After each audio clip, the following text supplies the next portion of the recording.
television ratings, higher attendance figures. Ladies and gentlemen, that doesn't come courtesy of a league. It comes courtesy of the players that play in the league. And in her case, she was the most popular, which means she could have helped your bottom line, which means you should have seen that from day one and maximized it, but you didn't. Higher television ratings, higher attendance figures. Ladies and gentlemen, that doesn't happen because of a league, it happens because of the players in the league. And in this case, one player stands out above the rest, Caitlin Clark. She isn't just a rising star, she's a game changer. A force capable of elevating the WNBA to new heights. Yet, instead of you have been hesitant and reluctant and resistant to it. So much so you didn't push for her to be on Team USA. So much so, you had people like Cheryl Swoops who didn't even want to mention her name. Embracing this unprecedented opportunity, the league has been slow to capitalize on her meteoric rise. Caitlin Clark's impact on women's basketball is undeniable. She's filling arenas, breaking TV rating records, and attracting new fans to the sport. But instead of maximizing her presence from day one, the WNBA has been hesitant, even resistant, to fully embrace her stardom. This hesitation was glaringly evident when she was left off Team USA, a move that left many scratching their heads. Even some veteran players seemed unwilling to admit how stupid it was for y'all not to go all in speaking your piece to elevate Caitlin Clark. So therefore even more attention could have come and y'all could have reaped the benefits. Now you're gonna do it anyway, and I get that. Acknowledge her name, an attitude that raises serious questions about the league's priorities. Imagine having a player so electrifying, so marketable, that she single-handedly increases interest in women's basketball, and yet, instead of leveraging her popularity, the league hesitates. Fans have every right to ask, is the WNBA truly committed to growth? Are they willing to recognize the value Clark brings not only to the league but to women's sports as a whole? Or will they continue to squander the moment, failing to fully embrace the momentum she has created? Everybody talking about other WNBA players not being appreciated. Nobody insulted them. Nobody dismissed their contribution. We were simply saying despite the contributions for years and years and years, a lot of people didn't care. Fair or not? The WNBA stands at a crossroads. This isn't just about Caitlin Clark, it's about the future of the league. Clark's rise is a once-in-a-generation opportunity, and if handled correctly, it could expand the league's reach, attract major sponsorships, and solidify women's basketball as a mainstream sport. But mishandling this moment, downplaying her influence or failing to market her properly, could have long-term consequences. Consider how the league has responded to Clark's numerous accolades. She has went the opposite direction. It could have helped that much and facilitated you being in an even stronger position to get yours. But you didn't do it. You didn't do it. Wow. Been named to Forbes 30 Under 30, recognized as the AP Female Athlete of the Year, and honored by Time magazine. She is a household name, a brand in herself. Yet, when she won the WNBA's Rookie of the Year award, the league barely made a spectacle of it. No grand announcement, no big production, just a routine phone call.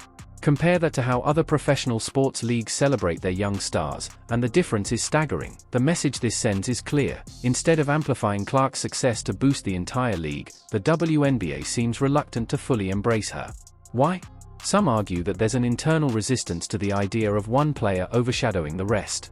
But in professional sports, superstars drive leagues forward. Michael Jordan did it for the NBA. Serena Williams did it for women's tennis. Caitlin Clark has the potential to do the same for the WNBA, if the league lets her. There's no denying that Clark's presence has elevated TV ratings, attendance, and franchise values. The numbers don't lie. And yet, the league and certain players have resisted acknowledging just how much her star power benefits everyone. Instead, television ratings, it elevated attendance, and it damn sure elevated franchise value.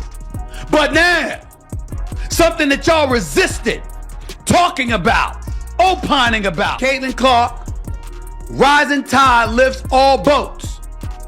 As much as her presence was maximized by the WNBA, you players could have done. Instead of working against her rise, they should be embracing it, because when one player lifts the profile of the league, it benefits every player, every team, and the sport as a whole. The real question is, how long can the WNBA afford to hesitate?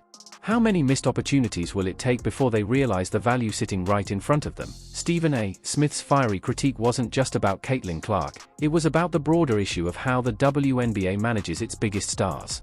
This is a defining moment for the league. They can either recognize Clark's impact and ride the wave to unprecedented success, or they can continue to hold back and risk losing the momentum that could transform women's basketball forever. The choice is theirs, but time is running out. The WNBA is at a critical crossroads. With Caitlin Clark smashing attendance records, driving TV ratings that rival major men's sports, and introducing a whole new audience to women's basketball, the league has a once-in-a-generation opportunity to elevate itself to new heights. Yet, rather than capitalizing on this momentum, the WNBA seems hesitant, almost unwilling, to fully embrace its top-tier talent. Sports thrive on marketable superstars, and Clark is the WNBA's biggest attraction right now. Fans aren't just casually interested, they are passionate, engaged, and demanding more from the league. About Caitlin a lot, you bring up other rookies as well. No league's ever about one player. That player could get hurt or whatever. So I think it's just to give recognition that in sports, people watch for compelling content and rivalries, and you can't do that alone. Decided that they were going to let her know she was Rookie of the Year with a phone call in Connecticut during a practice before a playoff game. Instead of amplifying Clark's success, the WNBA has appeared reluctant to fully acknowledge her impact, as if downplaying her rise rather than celebrating it. This reluctance is more than just a PR misstep, it's a fundamental misunderstanding of what drives sports growth: star power, compelling narratives, and rivalries that keep audiences invested. One of the most glaring examples of the league's mismanagement was how it handled Clark's Rookie of the Year announcement. Rather than making it a marquee event, the WNBA informed her over a simple phone call during a practice session in Connecticut, before a playoff game, no less. This moment, which should have been a media spectacle celebrating Clark's impact, was reduced to an afterthought. Compare this to how the NBA or NFL spotlights their rising stars: press conferences, national coverage, and widespread marketing campaigns. The contrast is striking.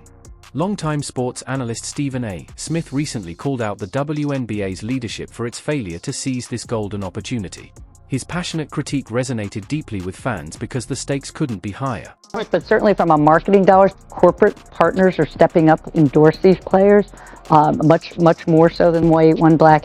And so we have that moment with these two. But the one thing I know about sports, you need rivalry. That's what makes people watch. They want to watch games of consequence between rivals. They don't want everybody being nice. One thing as a very long-term sports fan I know is that officiating and refereeing is always at the top of a fan's list, of the media's list. Obviously not every, there's... The WNBA has spent years fighting for recognition and investment, yet now, when it has a generational talent who could push the league to unprecedented heights, leadership appears unsure of how to handle it. Fans aren't passive observers in this, they want a clear vision for growth, a consistent effort to celebrate the league's biggest stars, and leadership that understands the magnitude of this moment. Commissioner Kathy Engelbrecht's recent public appearances have only added to the frustration. In interviews on 60 Minutes and CNBC's Power Lunch, she had the perfect opportunity to acknowledge Clark's unprecedented influence on the game. Instead, she offered vague statements and avoided fully embracing the reality that Clark is a major driver of the league's momentum. Her response that no league is ever about one player may be technically true, but it completely missed the point. The NBA wasn't built solely on Michael Jordan, but the league undeniably flourished because it embraced his star power. The same should apply to the WNBA with Caitlin Clark. Beyond the marketing missteps, another glaring issue for the league is officiating. Fans of all sports have long been frustrated with referees, but in the WNBA, inconsistent and questionable calls have become a major talking point. It's one thing for fans to complain, but when players openly express frustration about poor officiating, it signals a deeper issue. If the league wants to be taken seriously on a national and global scale, it must ensure that it Gets hit with a technical.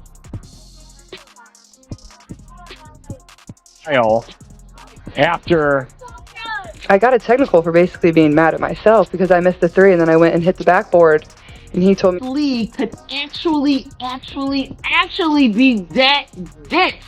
Professional league, guys. We're not talking about a rec league. We're not talking about even a high school team.